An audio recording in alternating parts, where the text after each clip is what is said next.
Welcome back. In this lesson, we're going to learn more about how you can use formal speech. And first, let's start by talking about how you can use formal speech in the future tense, because there are actually two forms that you need to be aware of. Let's start with this first one. To make the first form, take a verb stem, and if it ends in a vowel, attach a lir, followed by 겁니다. Or if it ends with a consonant, you'll attach 겁니다. Note that if the verb stem ends with a lir, you'll remove it first. Or if the verb stem ends with pi업, remove it and attach u first. For example, 가다 may become 갈 겁니다, 먹다 may become 먹을 겁니다, and 살다 may become 살 겁니다. Note that since 겁니다 comes from 것 and 이다, this form can also be 것입니다. For example, 할 겁니다 could also be 할 것입니다. When asking questions, 니다 becomes 니까. So you may find 겁니까 and 것입니까. There's also a second form that you can use to make the future tense when you're working with formal speech, and that is the 겠다 ending, which conjugates differently. Here's how that works. Take a verb stem and attach 겠습니다. For example, 가다 may become 가겠습니다. 먹다 may become 먹겠습니다. And 살다 may become 살겠습니다. When we're comparing the future tense 겠다 form to the future tense 것이다 form, this 겠다 form sounds slightly more polite and more formal. Note that this 겠다 form can also mean would be or must be when it's used together with descriptive verbs. To review this usage, check out my beginner Korean course. However, when this form is used to mean the future tense, it is most often conjugated as 겠습니다. And when you're asking questions, 겠습니다 will become 겠습니까. Formal speech can also be conjugated into the past tense, and here's how that works. Take a conjugated verb and attach this. Now, remember that each type of verb may have its own rules for conjugating. For example, 하다 conjugates as 해, so attaching this makes 했습니다. 가다 becomes 갔습니다. 먹다 becomes 먹었습니다.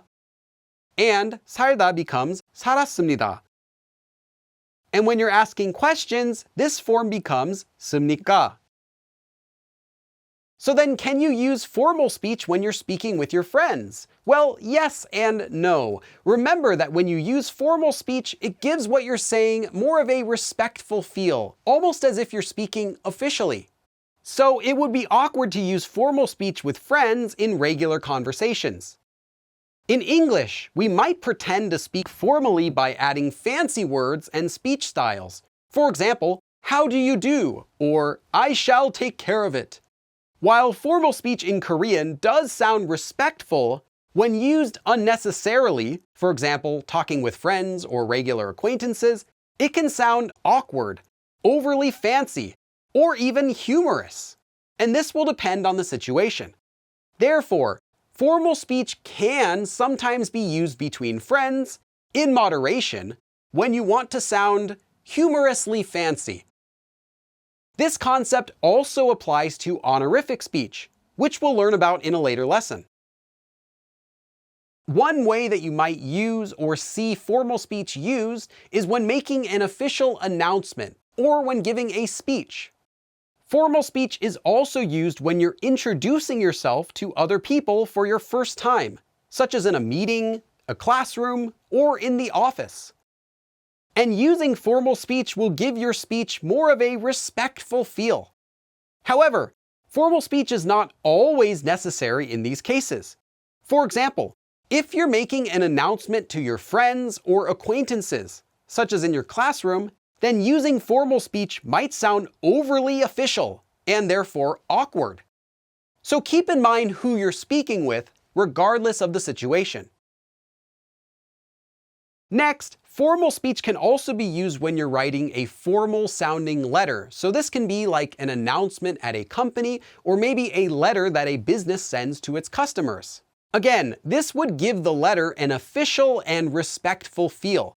This is because businesses consider the customer to be someone they should show respect to.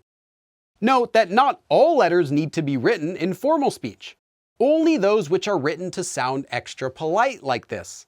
For example, if you're writing a letter to your friend, you'll use the same overall style of writing as you would when speaking.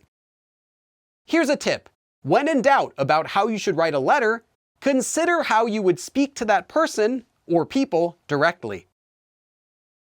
Now, while it's not always necessary to use formal speech when you're meeting someone for the first time, you probably would want to use it whenever you're meeting someone who you would want to impress. For example, when you're meeting your new boss or a teacher, or when you're meeting your parents-in-law for the first time. Now, this doesn't mean you're always going to have to use formal speech with your boss, your teachers, and your parents-in-law. But at least consider it the first time you meet them. Once you become a bit more acquainted with someone and more close, this may change to the yo form. However, you should probably continue to use formal speech with certain expressions that have formal speech in them already, except with your friends or other close acquaintances. Here are a few examples. 감사합니다. Thank you. 죄송합니다. I'm sorry. 잘 먹겠습니다. And 잘 먹었습니다. Thank you for the meal. To explain, even if you were speaking in the yo form with your boss, it would probably sound impolite to just say 잘 먹었어요 as a thank you after they treat you to a meal. Or 생일 축하합니다. Happy birthday. Again, these are more like set phrases and they commonly use formal speech unless you don't need to be as polite. Another place that you'll commonly see formal speech being used is in the Korean army, and occasionally people outside of the army will also humorously imitate this style of speech.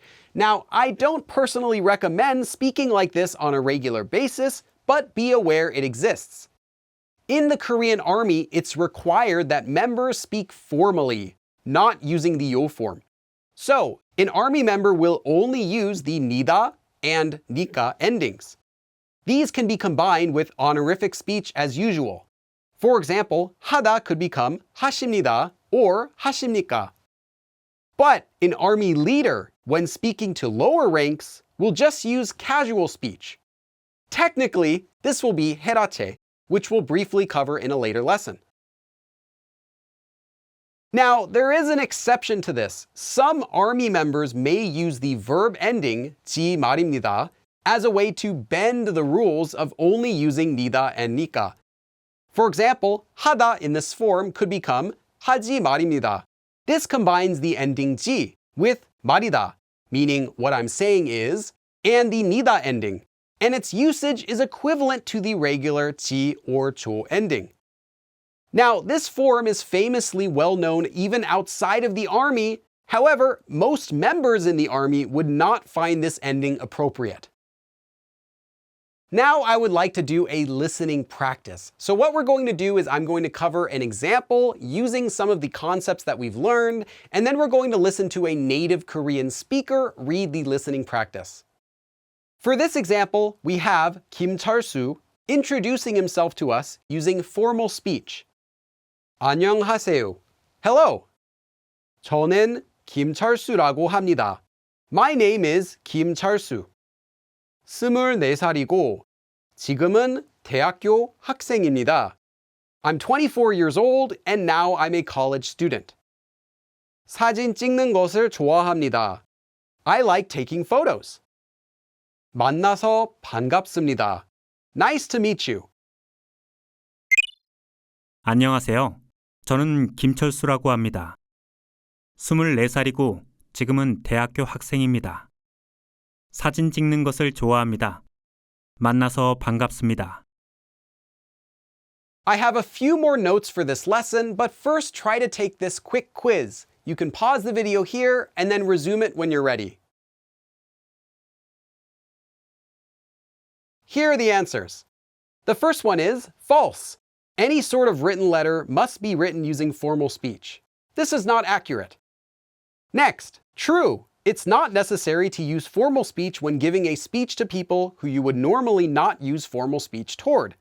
For example, your close friends. And the last one, false.